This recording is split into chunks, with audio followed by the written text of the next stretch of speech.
Buenos dias, Matosinhos. Buenos dias. Está muito calor na praia? Está. E eu tudo? Eu vou buscar o livro.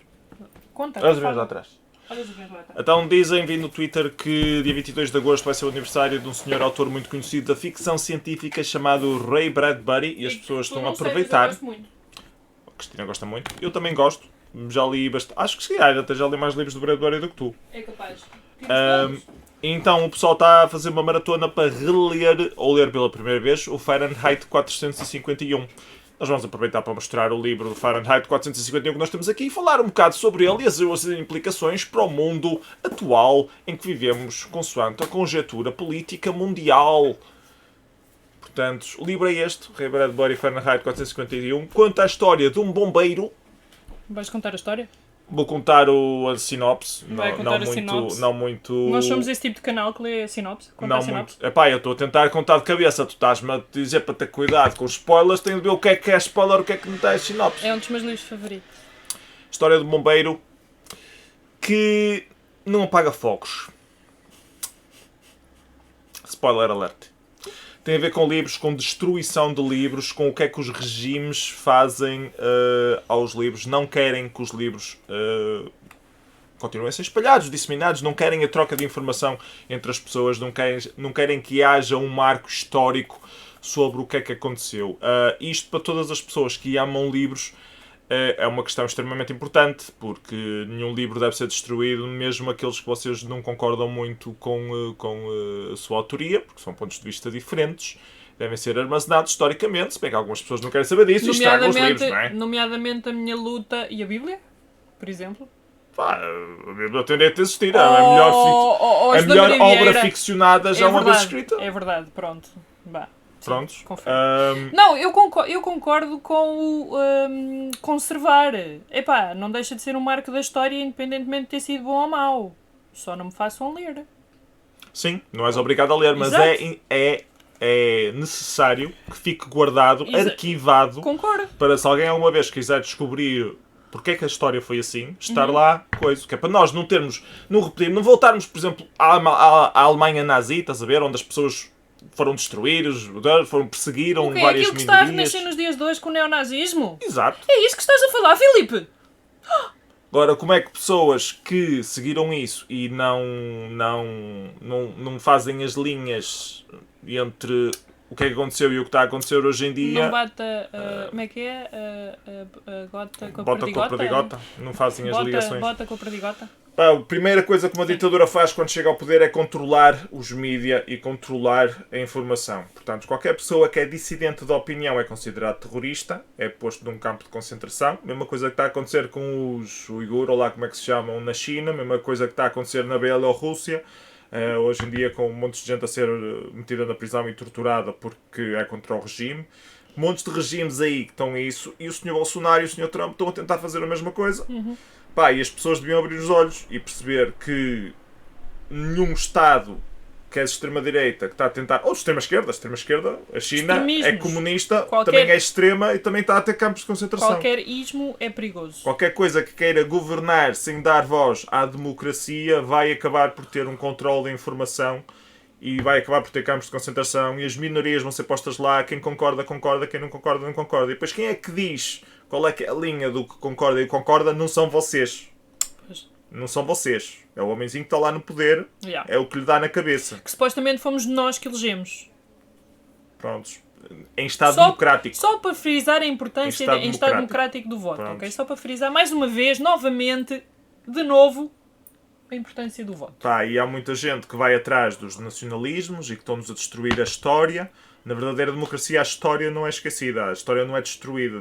O que estão a fazer às estátuas deviam pegar nelas e metê-las no museu num cantinho. Se calhar não exibir, se acham que é mau, não me exibir, mas metiam num cantinho guardado. Quando alguém quiser estudar, aquilo existe. Exato, um museu de horrores. Da mesma maneira que preservaram um pedaço do muro de Berlim para o pessoal depois ir lá ver. Existe. Olha, um em Fátima, no Santuário de Fátima.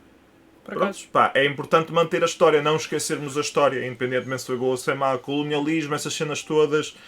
houve racismo, as guerras civis na América, pá, é importante manter isso. Se calhar, não glorificar, não meter num sítio onde todas as pessoas passam e se sentem oprimidas com isso. Aliás, o não esquecer é para não fazer de novo, não voltar a acontecer. Porque o ser humano tem memória curta, não é só o Tuga, é o ser humano no geral. E, ao ter memória curta, esquece, né? Das coisas. E depois volta a repetir as mesmas coisas, a fazer os mesmos erros. Porque é que nós dizemos que tantas utopias e distopias, quando lemos nos livros, são bastante atuais? Porque somos burros e fazemos exatamente a mesma coisa. Apesar de ler, voltamos a fazer a mesma... É bater na mesma tecla. Ou bater no ceguinho, como se diz. A cena da... É mau. Mary Atwood, é assim que ela se chama? Margaret Atwood, Margaret Atwood. Sim. Pá, estamos a caminhar para lá novamente. As políticas de Bolsonaro é tudo... A mulher só fica em casa, a mulher não pode ir trabalhar, a mulher já não tem direito a voto, a mulher já só pode fazer isto. Que isso foi a vergonha... Então nada é fica em casa de outra pessoa a ser uma... Se bem te lembras, isso foi a vergonha há uns 5, 6 anos na Finlândia, quando o partido de direita ascendeu. Quando aquele gajo louco que apregoava numa sociedade que é matriarcal, portanto a mulher tem a figura principal e tem bastante força, não é uma sociedade machista, é exatamente o contrário. Para casa. É isso que nos está a fazer descer no número de pessoas. As mulheres é que têm que deixar de trabalhar, têm que educar os filhos. O que elas já fazem, porque têm essa facilidade de ficar bastante tempo com o bebê em casa, mas deixar de trabalhar, educação, deixar de ter educação também, ele defendia não precisa, isso. Vai ficar em casa, precisa de ser educada para quê? É regredir. Em casa com as crianças. E depois com aquela ideia de, tudo bem, eles são todos merda, então vamos votar num que é pequenito e que não tem grande força para mudar aqui as coisas. E depois tanta gente votou nele que o gajo tem bastante presença no Parlamento. É a mesma merda que está a acontecer com o André Ventura agora. Exato. Pronto, voltamos à história do voto. Mas estávamos em Bradbury. Ou queres dizer assim mais? Desculpa. Mostra os Bradburys que temos e depois concluímos a cena política. Exato. Bradbury, para quem não conhece, é um autor de ficção, foi bastante conhecido. Fazer ficção... Muita dela é especulativa sobre viagens no espaço. É conhecido pelas Crónicas de Marte. Fazia várias viagens ao espaço e exploração do espaço, mas também tinha muitas coisas passadas na Terra. Sim, pronto. E então eu gosto muito de Ray Bradbury e temos uma coleção jeitosa. The Halloween Tree. Já li. Podes falar. É sobre uma viagem fantástica durante o Dia das Bruxas. A capa é tão gira. É engraçado, especialmente para miúdos que gostam do Dia das Bruxas. Fala muito das culturas diferentes do Dia das Bruxas. Miúdos e graúdos. E ao mesmo tempo é uma espécie de uma aventura ou mini-aventura de um grupo de amigos. Death is a Lonely Business. Já li. Eu este também li. É um bocado detetive. Sim. Driving Blind, este ainda não li. São histórias. São contos, este é o Classic Stories, também são contozinhos de ficção científica, né? Maioritariamente. Se não tudo. Este tu leste, The Illustrated Man? Sim, esse tem bastante histórias interessantes, não gostei do conjunto, pareceu-me demasiado forçado, mas pronto, é o meu problema com contos. Depois temos o Last Interview, não ficção, e outras conversas, eu não li. É a entrevista com ele. E este eu comprei para ti, que era o... Zen Art of Writing. Estou na dúvida se já li ou não. Não sei. Portanto, como diz ali, são ensaios em criatividade. Se não me lembro é porque se calhar não li. Ou então vou li tão rápido que já me esqueci. Livros sobre escrita. Pronto. E é isso que nós temos, sem ser em e-book, do nosso querido Bradbury. E pronto, vamos ler. A obra ler... mais aclamada dele é mesmo o Fahrenheit 451, porque é justamente a falar sobre livros e destruição de livros e o controle da disseminação da informação. Pois acaba no final... não posso dar spoilers fónicos. Acaba no final. São 10 estrelas brutais. Eu gosto muito da parte do final, sem dar spoilers, que a troca de conhecimento é uma coisa inerentemente humana e que há sempre a tendência humana de criar comunidades e criar pessoas que preservam conhecimento de uma forma ou de outra. E eu gosto muito do que está a acontecer, porque isso normalmente nas grandes metrópoles começa a ser um bocado perdido o sentido de comunidade. As pessoas não conhecem tão bem os vizinhos, só estão com o grupo de amigos deles, que vivem no Clube de Judas, e acaba por se perder um bocado o sentido de comunidade local, e que é uma coisa que eu acho pessoalmente que as bibliotecas é que deviam estar a tentar fomentar, que as bibliotecas em Portugal, a meu ver, não estão a fazer um muito bom trabalho, ou pelo menos eu não noto esse trabalho, portanto não passa cá Depende para das fora. bibliotecas. Depende muito da direção da biblioteca. E que devia ser muito. uma coisa que devia estar mais a ser promovida, haver mais o dever cívico das pessoas, não só trocarem conhecimento, mas educarem-se umas às outras sobre diferentes tópicos e discutirem tópicos, terem debates, trocarem ideias, sítios onde podem aprender novas coisas que ou não puderam ensinar na escola, ou não é a área de formação delas, mas as pessoas têm interesse. Em vez de estarem em casa a ver vídeos no YouTube sobre isso, podiam perfeitamente estar em comunidade que aprendiam muito mais rapidamente. Tu não tens tanta Aprender noção, fazendo. mas dou-te o exemplo daqui da Almada. Agora não com esta história da quarentena, porque parou tudo. Mas para já promove debates mensais de livros. Isso é fixe. Pronto. Tem imensas atividades para a família inteira, crianças, adultos. Mas lá, essas atividades, quando existem, normalmente é para crianças. Não, mas também tem para adultos. Tem para adultos. E às vezes tem workshops de como encadernar um livro, coisas assim. Isso é Pronto. fixe. Muitas coisas para ocupação. Tem uma coleção fantástica de livros, de músicas e de filmes. E depois tem cinema. E no cinema, não só... Eles faziam cinema regularmente, todas as quartas-feiras, faziam ciclos especiais, ou de países, ou de temas, ou de, sei lá, outra coisa qualquer. E também tinham concertos e também às vezes convidavam pessoas e falavam lá na sala de cinema. Pronto, mas isso é uma coisa privilegiada desta biblioteca que nem todas têm, que nem todas são assim. Mas isso passa muito pela direção da biblioteca, de haver uma pessoa à frente daquilo que... E às vezes a pessoa que está lá diz que não tem dinheiro. E o dinheiro vem dos fundos está públicos. Bem, mas por exemplo, para organizares um clube de leitura não precisas de dinheiro, precisas de uma sala. E de um computador para mandar e-mails. Dás espaço para as pessoas fazerem exato. Atividades em conjunto, trocar conhecimento. Eu falo especialmente da cena Maker, a cena do Repair Café. Faz todo sentido ser feito numa biblioteca, que é troca de conhecimento, como as pessoas podem reparar a própria eletrónica. Aprendem eletrónica, como é que funciona a eletricidade, como é que não funciona, socializam umas com as outras, a aprender sobre aquilo. Abrem as coisas com a ajuda de outras pessoas que já fizeram algo similar, portanto é menos perigoso para eles apanharem uma descarga elétrica. Sabes que isso às vezes passa só um bocadinho por... E estás a partilhar a troca de conhecimento de como reparar as coisas, aprenderes a reparar as coisas. Ou irmos lá, ou mandarmos um e-mail à biblioteca a perguntar se disponibilizam uma sala para isso e depois fazem divulgação. Às vezes passa só por isso. E depois só pode funcionar naquele horário da biblioteca que é até às 4 da tarde, que é tipo, toda a gente só pode ir a estas coisas depois do trabalho. Confesso que isso é uma coisa que eu detesto em Portugal, são os horários das bibliotecas. Eu nem sei qual é que é o horário desta. Deve ser esta às 6. é das... Não, agora é diferente com... Agora acho que é só das 10 às 5. Pronto, horário normal, horário normal era das 10 às 6, de terça a sábado. Uma pessoa que está a trabalhar das 9 às 6... Eu ia lá ao sábado. Pronto. A minha experiência de bibliotecas na Finlândia, até as mais pequeninas, eram das 8 às 8 da noite. Portanto, dá margem para tudo. Dá margem para quem entra mais tarde. Na Finlândia tens mais tempo de almoço, tens mais flexibilidade de horário, podes entrar mais cedo, sair mais cedo. Nós aqui temos o cluster das bibliotecas. As bibliotecas estão, por exemplo, eu tenho o meu cartão de biblioteca que dá para 3, que são as 3 da zona. Na Finlândia é a nível nacional. Pois. Portanto, a interação entre bibliotecas é completamente diferente. Se eu for para o norte do país, e o norte, estamos a dizer uma viagem de comboio durante a noite, ok, não é como nós atravessamos o nosso país, e requisitar lá um livro, eu depois posso entregá-lo cá em baixo, no sul, sem problema nenhum. Pronto. Agora, neste momento, com a quarentena, até as nossas, já não há sequer troca de livros entre bibliotecas. Eu tenho 2 livros, estou na biblioteca do Feijó, que se eu quiser tenho que ir lá buscá-los. Pronto, mas isso estamos em quarentena, as coisas são diferentes. Exato, isso agora está diferente. Não podemos contestar muito mas, por exemplo, essas políticas. Exemplo de nossa experiência, quando foi o encontro do Clube dos Clássicos Vivos, que a Ana conseguiu uma sala... A Ana, a Guerra dos Livros, aqui, a que tu foste.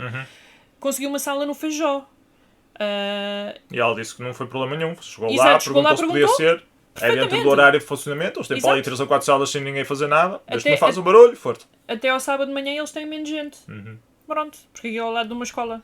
E então foi tranquilo. Às vezes passa só por isso, só por falar. E essa história do Repair Café era excelente. Nós conseguimos fazer isso e conseguir falar com alguém. Só que agora quem agora diz Repair Cafés há montes de atividades que acabam por ser... postas à parte e marginalizadas e dizer que é cenas de malta comuna, que gosta daquela cena de troca de conhecimento Nós tínhamos, e malta anarca, do acho que já DIY, falei, não sei o quê, que não faz sentido nenhum estar ligado a essa corrente política ou a esses lados ideológicos. É uma coisa que deveria ser acessível a toda a gente da Exato. comunidade, sem terem de estar naquele estigma de epá, agora vou entrar aqui num antro de comunas para conseguir Não. aprender a reparar o meu eletrodoméstico. Exato, tipo que às vezes o vosso eletrodoméstico pifa e é só um fiozinho mal colocado, pronto, tem resto. Mas eu acho que eu já falei aqui mais vezes. Também há muita gente que ainda repara eletrodomésticos, sabe? Sim, Muitos também é eletricistas que vocês levam lá, a maior parte deles... Mas sabes que a mentalidade continua ainda a ser epá, mas isto Yeah, custa 5 deita euros lixo, compra um novo. na Forten, pronto, enfim. Não é para isso, mas Quando eu é acho que para já trocar falei uma aqui peça, mais vezes vocês vão precisar de ir a um eletricista em condições. Ou aprender a soldar, vá. que eu frequentava a biblioteca das Galveias, porque eu morava em Alvalade, eu nasci e morei em Alvalade. Não existia a biblioteca de Alvalade, era o Palácio dos Corcheus, que era uma zona de artistas.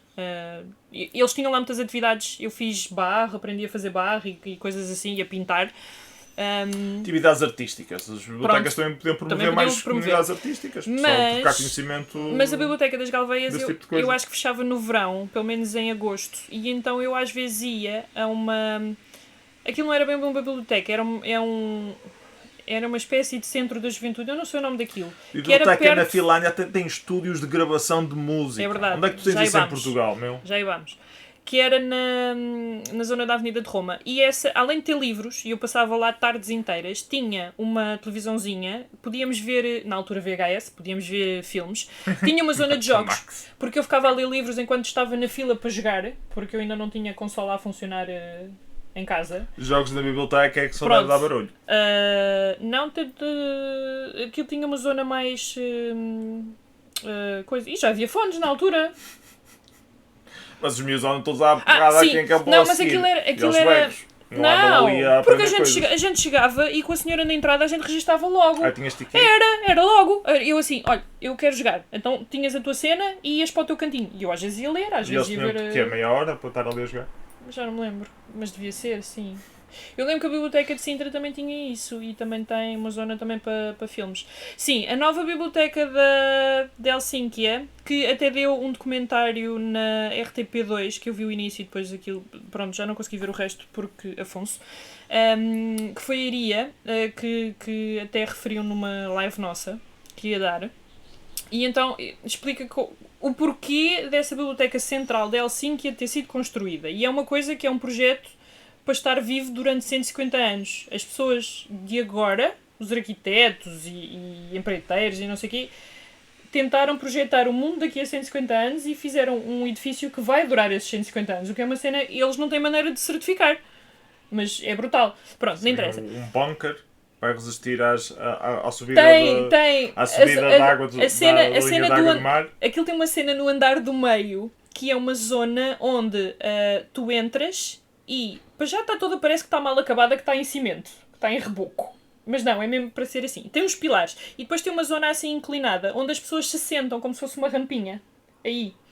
Então essa zona está inclinada porque aquilo já está a contar com o nível das águas subirem, que vem do norte de Helsínquia, estás a ver? E que enche aquilo e que aquela zona vai proteger contra esse embate. O próprio edifício é em forma de onda também. Para se houver muitas chuvas, para aquilo escorrer como deve ser. Pronto, eu só vi o início. Isso é arquitetura que depois na prática tenho algumas dúvidas se vai funcionar. Eu não duvido porque sou finlandês e eles projetam bem essas coisas. A Finlândia foi capital da arquitetura durante... Exato. Nesse andar tem o que ele estava a dizer. Tem estúdios que se podem alugar de graça. Estúdios de som, estúdios de vídeo, onde a gente pode gravar o que a gente quiser. Eles emprestam equipamento. Têm salas para computadores, jogos, paputos. Têm workshops para aprender a trabalhar em certos softwares. Têm zonas para máquinas de costura. Entenda-se, tem lá o material todo. A gente não precisa sequer de coisa. É só requisitar e até requisitas online uma slot de horária e vais e fazes as tuas cenas. Ninguém vandaliza, meus amigos, porque aquilo é de todos. É esse o espírito. E que aqui em Portugal, se calhar, isso também não dava por causa disso. Não é só a questão de não haver dinheiro. Pá, Não é? se as salas fossem interiores, tu tens de passar pela segurança para entrar e para sair. E tens lá registro de quem teve ao lugar. Pá, Não há sabes? segurança na Finlândia, sabes isso bem. Está bem, mas É aqui cultura. em Portugal há. Pronto, aqui há, mas enfim, se calhar o segurança também lhe dava jeito uma máquina de costura em casa, quem sabe? Epá, é difícil controlar essas coisas e aqui Porque passa-se lá muito eles não pelo... vandalizam, porque eles têm as mesmas Não cenas fazer. em casa. Pois, também. Portanto, eles vão para ali porque já é mais conveniente. E se calhar até levam algum equipamento deles para estar lá Por exemplo, a complementar o que também. já Pronto, existe lá. é comparar também coisas que não têm comparação porque culturalmente são diferentes. Porque lá uma máquina custa 150 euros, não é nada para eles, são trocos. E aqui uma máquina custa 150 Já euros. é- Pá, tu queres já levar é um aquilo para a mês a feira da poupar ladra ou porque... mais. Já é um mês a poupar ou mais, não é? Pronto, O problema é a diferença de dinheiro. Pronto, mas isto para dizer o quê? De- Sim, as bibliotecas de ganho. seriam um sítio, e são um sítio privilegiado para disponibilizar conhecimento. E porque knowledge is Pá, power. as bibliotecas Pronto. nos Estados Unidos também sei que estão a tentar não, começam a ter ligações com os makerspaces, os tais espaços comunitários para as pessoas fazerem workshops e trocarem conhecimento de diferentes coisas e começa a estar ligado com as bibliotecas. Não há essa cultura aqui em Portugal. Em Portugal Não. existem Cada makerspaces, vez, mas é uma cena à parte. sim, cada vez há mais. Exato. Cada vez há mais crescimento dessas cenas à parte. Ainda não estão integradas. Pois, mas Mas, eu por acho exemplo, que deviam eu estar tenho integradas. visto- eu Faz tenho todo o visto- sentido teres apoio do Estado para promover esse tipo de atividades. Pronto, eu tenho visto agora numa área que me interessa, tenho visto na área da costura e que já começam a aparecer sítios que são zonas de open space em que tu tens mesinhas com máquinas de costura e que podes reservar também uma hora e estar lá. Não precisas ter a tua máquina de costura em casa, por exemplo. E isso é uma coisa que nos Estados Unidos já existe há anos. E que está a começar agora a chegar cá. Depois o governo diz que, ok, nós não temos esse tipo de coisas, mas vocês têm alternativas autogestadas pela comunidade, nós não precisamos estar a fazer isso. Vocês têm aqui estas alternativas. E essas alternativas é um caramelo qualquer que está a perder o seu tempo todo a ter o espaço, a gerir o espaço, que normalmente leva rombos no orçamento, que não consegue pagar a Mete do renda, bolso não dele. há apoios para pagar a Pois. renda, não há apoios para a eletricidade, para a coisa, tenta arranjar membros, depois tentar arranjar com outra pessoa, para a pessoa estar a gerir quem é que entra, quem é que não há, depois as pessoas não pagam as cotas, tens de andar atrás das pessoas das cotas. Pá, toda essa logística É é difícil. chata e, É. tipo, um exemplo que é a biblioteca, que para mim é o que faz mais sentido, já tem essa logística incorporada com todo o sistema de emprestar livros. Portanto, é muito mais simples para a biblioteca, com mais uma ou duas pessoas, na ordem de pagamentos deles, conseguiam dinamizar brutalmente Pois, a aí- comunidade. Aí é uma questão depois dos horários. Os horários são sempre mais complicados. Mas pronto, se a gente consegue requisitar e entregar livros, não é? Dentro dos horários que tem, também conseguia gerir o tempo para fazer isso. Pronto, Pronto, é assim. Começámos a falar de Bradbury e acabámos a falar Sim, de sim. política Exato. e bibliotecas. Pá, e nós também. somos assim. Anyways, tentem ler Fahrenheit 451, dia Quem já 22 leu, de quem já agosto. leu, diga aí o que é que achou. É dos meus livros favoritos. Eu Adoro, gosto. adoro. Nós vamos tentar reler, ou pelo menos participar na hashtag no dia Quanto mais não seja tirar a foto. 22 de agosto. Para o Instagram. E prontos, até à próxima. Fiquem bem. Tchau!